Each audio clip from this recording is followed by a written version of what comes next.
Hey there. If you clicked on this video, I'm guessing you are going through it. I'm guessing things really, really, really suck right now. And, you know, I don't have the exact words. I can't wave a magic wand to help you feel better. But what I'm hoping that this video can do is support you in providing a little bit of hope that it is possible to recover fully from depression. Okay. I have three main things that I'm going to share with you today that helped me recover from depression for good. But before I share those things, I'm just going to give you a little bit of a background about me and my mental health. So, hi, my name is Laura. I'm actually a master's student going to school to become a mental health counselor because I have had quite the wild ride with my own mental health. But I've come out of it on the other side, and I like to think that I have some insight on what it's like to not be okay, to really, really not be okay, and some insight on how to become a little bit more okay. I have dealt with mental health issues since I was a teenager, actually, probably even earlier than that. If you go back and read some of my old journals, I think I can sort of pinpoint uh, fifth grade is around the time where things started to get weird in my brain. But I didn't start really suffering until high school. I went to therapy for the first time when I was a junior in high school. I was 16. And this was back in the day before going to therapy and talking about mental health was like normal and acceptable. um, I can't remember if I told my friends that I was going to a therapist at the time or not. But yeah, I was not having a good time. My parents had to suggest it for me a few times before I decided that enough was enough and I was ready to get help. So, at the time, I was really depressed. I was having an incredibly hard time staying up on my schoolwork, getting anything done. My grades were starting to suffer, and I was just, I mean, the voice in my head was unfathomably cruel. Just so cruel, so mean. Like, the things that I would say to myself were things that I would never say to another human being, ever. But boy, do we know how to be our own worst bullies, right? Anyway, so I went to therapy for maybe half of junior year and all of senior year, and I got better. Not like all the way better, but I got functional, right?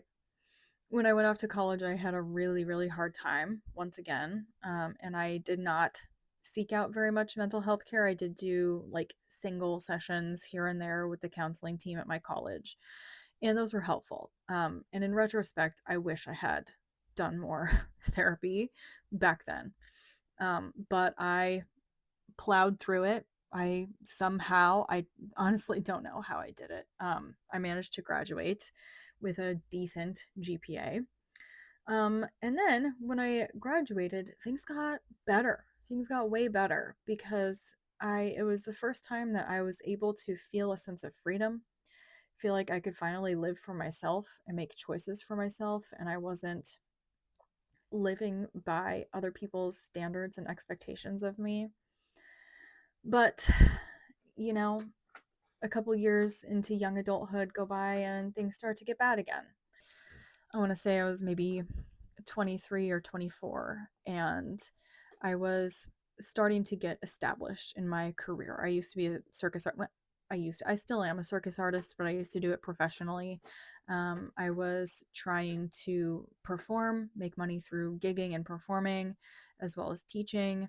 And I just wasn't getting the traction in my career that I wanted to be seeing and that I was expecting, the expectation that I was placing on myself.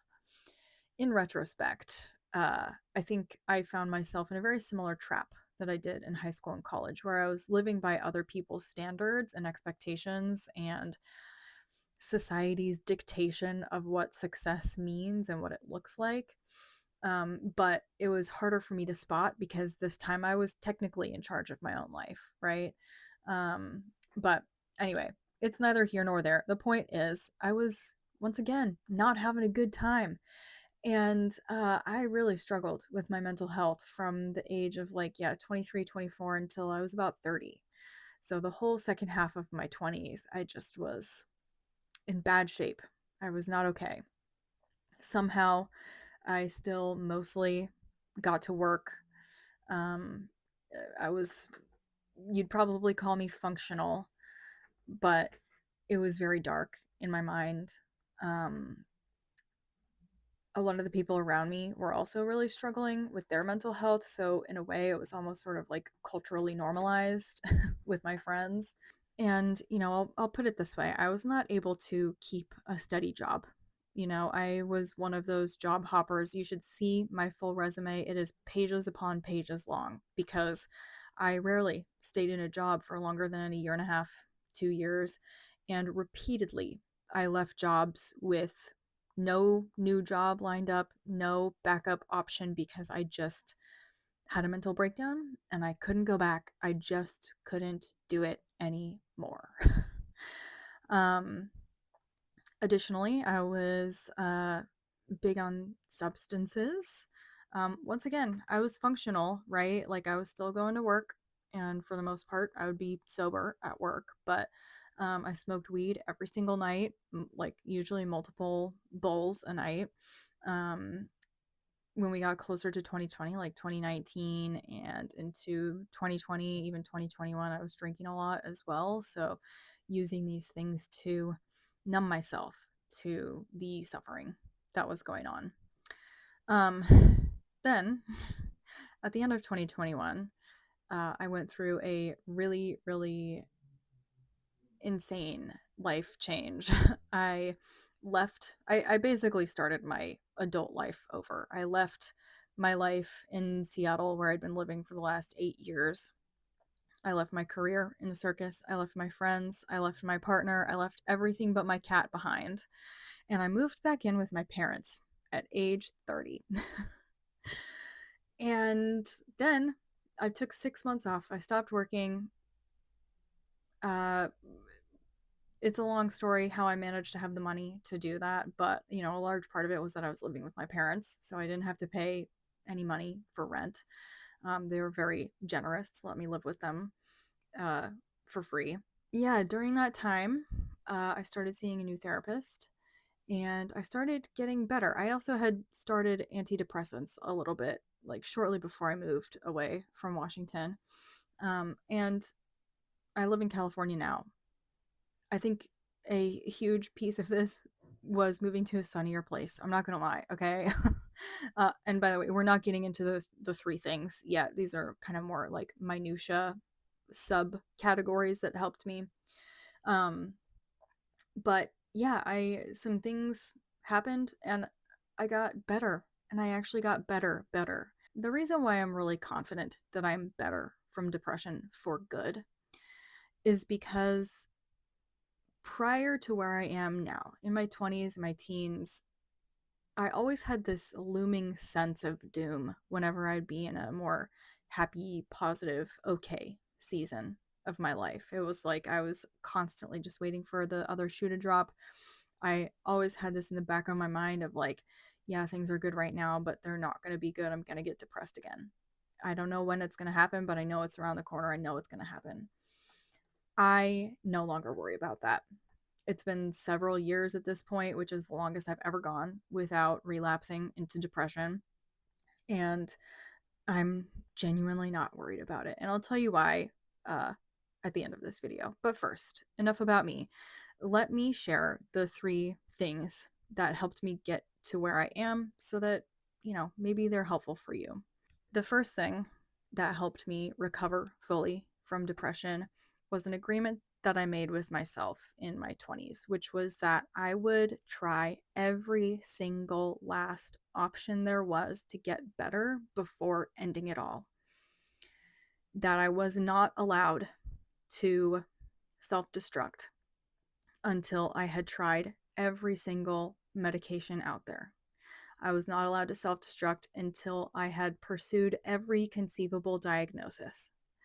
I was not allowed to self destruct until I had tried every single therapy modality, until I had tried ketamine, mushrooms, EMDR, hypnosis, anything. I had to try every single thing. Working out, exercising, moving to a new place, changing my diet, trying out different therapists, trying out spirituality, etc. I was not allowed with myself. I made an agreement with myself that I could not self destruct. I could not self delete. I could not leave this realm until I had tried every single thing that was out there.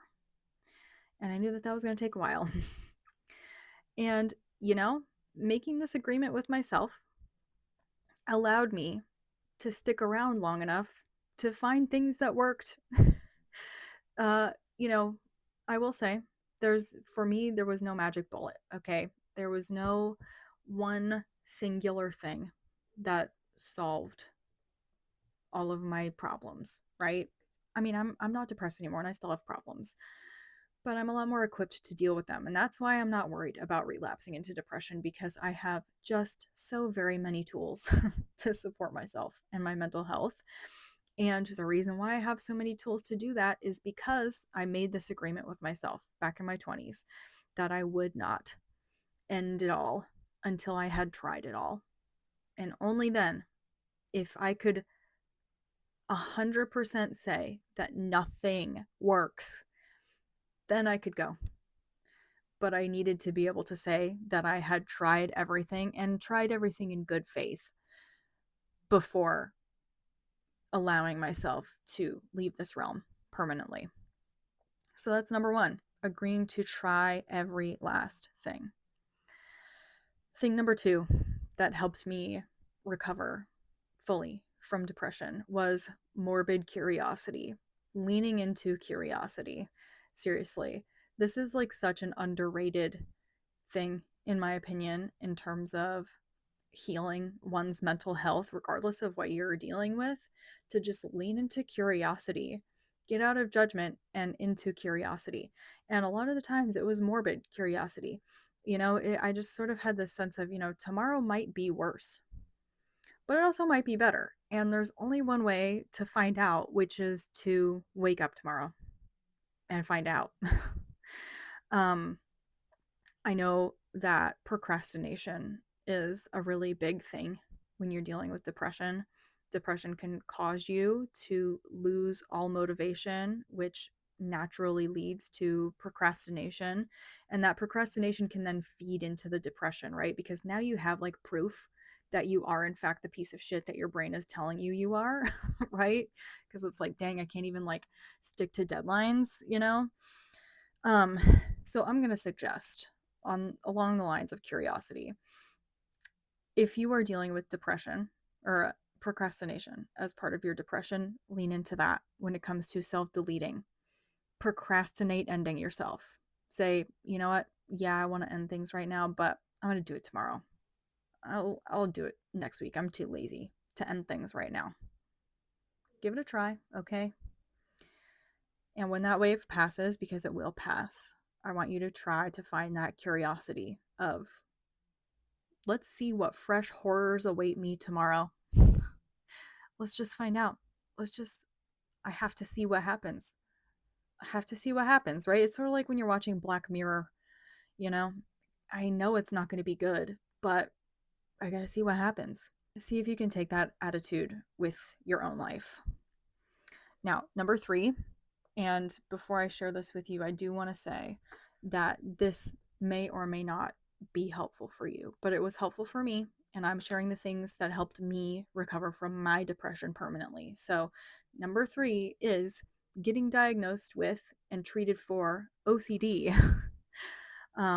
For me, it turns out that depression was secondary to obsessive compulsive disorder. And the thing about OCD is that it's a shapeshifter. Even really, really competent therapists can have a very hard time spotting it. And I mean, I'm proof of that. like I told you earlier in this video, I started therapy when I was 16 and I was in and out. I wasn't in it all through my life, through my 30s to now. Um, but I was in therapy enough and I'd seen enough therapists over the years that it just goes to show that OCD is a sneaky fucking bitch, okay? And in that regard, I personally think that OCD is probably aggressively underdiagnosed because it masquerades as a lot of other different mental disorders. Like, I was convinced that I had ADHD, not OCD, until I started seeing my current therapist who diagnosed me with OCD and we started treating the OCD. And then look at that, I felt better. um, Now, I still think that I probably would qualify for ADHD, especially if I were a kid today. Oh, I hit every single diagnostic criteria for OC or for ADHD when I was a child. But the thing about that is that either I have found ways to work with my ADHD instead of trying to fight it, or my ADHD only bothers other people and not me. But anyway, getting diagnosed with OCD meant that I could start doing the correct therapy, start doing the correct treatment, which is not the same as the treatment for depression. Okay. Treatment for OCD is very responsive to treatment. The prognosis is pretty good, actually. But you have to do the right things. And it's not the same thing that what you do for as what you do for depression. Okay. It's not the same thing. Now, okay, obviously, I am not suggesting that you have OCD or ADHD or any other sort of underlying or causal diagnosis that is creating your depression as secondary, but I am saying that it never hurts to get another opinion, to get another person kind of looking at your stuff and looking into your blind spots, noticing things that you don't notice because you're too close to it, right? This is especially true if you've been doing therapy and you just feel like it's not working. For me, all of those years that I spent in therapy, I just felt like, yeah, I'm getting better, but not all the way better. I just felt like, yeah, I have these tools, but it's still a battle every single day. And I just feel like I'm circling the drain and I haven't been able to go down into it yet. And I want to go down into it, get it to the core, get to the bottom of this, and like really properly look under the hood and see what's going on. I just had this nagging feeling of like, we're still not getting it. We're not getting to it. And that's the only way that I can describe it. And if you're going through that too, you know what I mean. Where it's like, yeah, some therapy is better than no therapy, I guess. But this still isn't it. It's not hitting the way it should, you know? So, um, if you are in a similar situation where you've been talking to therapists and it just hasn't been helpful, consider like, yeah, going and getting a proper diagnosis of something. I know that's not easy to do, especially when you are dealing with symptoms of depression, lack of motivation, and you're unable to get out of bed when like the weight of just gravity is suffocating. I mean, the time when you it's such a heavy lift cognitively to research therapists, make appointments, navigate your health insurance. Like, I get it. And the time when you need to be able to do that the most is when you're the least equipped to do it. I understand how hard that is. And so I'm going to take us back to point number one. We are not allowed to self delete until we have tried everything. Until you've tried everything, okay? Try everything before you call it quits. Okay, so those are the three. I'm going to give you number four, which is my honorable mentions. And this is the minutia. Okay, these are like the individual tools that have been really helpful for me with my mental health. Okay, the reason why I'm going to tell you all of this is not, again, to like suggest that you should do all of the things that I do. It's certainly not to overwhelm you, okay? Because this is going to be probably a long list, and it's not even going to be comprehensive. But it's not to overwhelm you, but rather to paint the picture and to like illustrate that it's not one single thing that has helped me get to from where I was to where I am. I hope that you can listen to this list and hear it as and understand it as a product of point number one of I need to try literally everything before I can give up. So here we go. Without further ado, here is a somewhat comprehensive list of the details of the things that have helped me recover from depression permanently. Number one is therapy and like getting a really good therapist. Number two, antidepressants. I was really lucky where the first antidepressant that I tried worked. Okay. Most people are not as lucky. So plan to try multiple if you decide to try meds. Next one, moving to a sunnier climate, moving out of Washington State to California, and like actually having vitamin D in my system. Next one, replacing toxic people in workplaces with more supportive ones. The people that I keep around me have significantly changed from where I was in my 20s. Next one, getting to know myself and my values. And more importantly, developing the courage to live life the way that I want to instead of how society tells me to live. Now, I really want to highlight that courage piece, okay? I consider my three top values in life to be courage, curiosity, and creativity, okay? Courage and curiosity are tied for first because without those two things, I cannot live into any other value that I hold. Those are the things that unlock everything else. Another one is focusing less on myself and more on others, asking myself, how can I support other people? Again, I realize that that may not be accessible to you if you're like really deep in the pit, really deep in the pit, but I would be remiss to not mention it. Another one is learning how to actually feel my feelings without making my feelings problems to be solved. Reframing emotions as simply information, and I get to decide what I do with that information. Asking my feelings questions, and then deciding what to do based on the answer that those questions have. I will make another video about that, but just adding that here. Spirituality. I have been through quite a journey with my spirituality. I was raised Christian, and actually, my OCD started with uh, religious moral scrupulosity. And so, because of that, I left spirituality and religion for a really long time because all I knew at that point was that this hurts. And I don't want to subject myself to this. So, I'm going to opt out completely. But here's the thing about spirituality is that it serves a really practical function in my life to feel better. Um, yeah, and I'll just leave that there. Let me know if you want to get another video on that too. Um, let's see what else. That's the end of the list that I have written, but there's certainly more.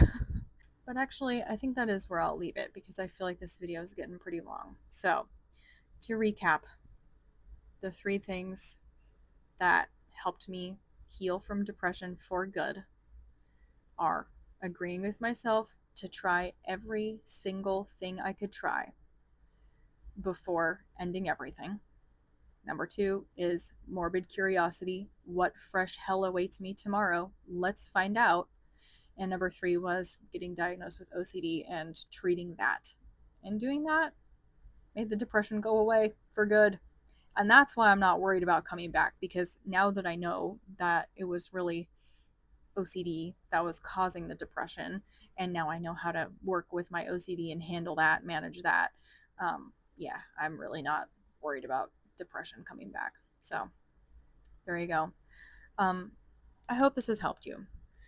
It is Mental Health May, and this sort of specific mental health content is not necessarily what I make in general. But, you know, like I said, I am in training to become a counselor. So I thought I would just put this out there, share a little bit of my own story. And if it helps you, awesome. Tell you what, let's make an agreement. If this video helped you, come back tomorrow and leave a comment and let me know. Cool. I'm wishing you peace. The suffering that you are going through is real and it deserves to be healed. You deserve to feel better, regardless of what your brain says. Guess what? Your brain is wrong sometimes. Your brain is wrong sometimes. You deserve to feel better. You deserve help. It takes so much strength and courage to ask for help. But the fact that you're here watching this tells me that you have the strength, the courage, the resourcefulness, and the teeniest, tiniest glimmer of maybe not even hope, but curiosity to take the next step. And then the next step after that. But don't look all the way up the mountain, okay? Just look at the next step in front of you. That's going to be the way that you get there. I believe in you. I believe in you. Stick around, okay? Please, stick around. Come back tomorrow. Tell me if tomorrow is worse or better than today, okay? All right, signing off. Talk to you later. Bye.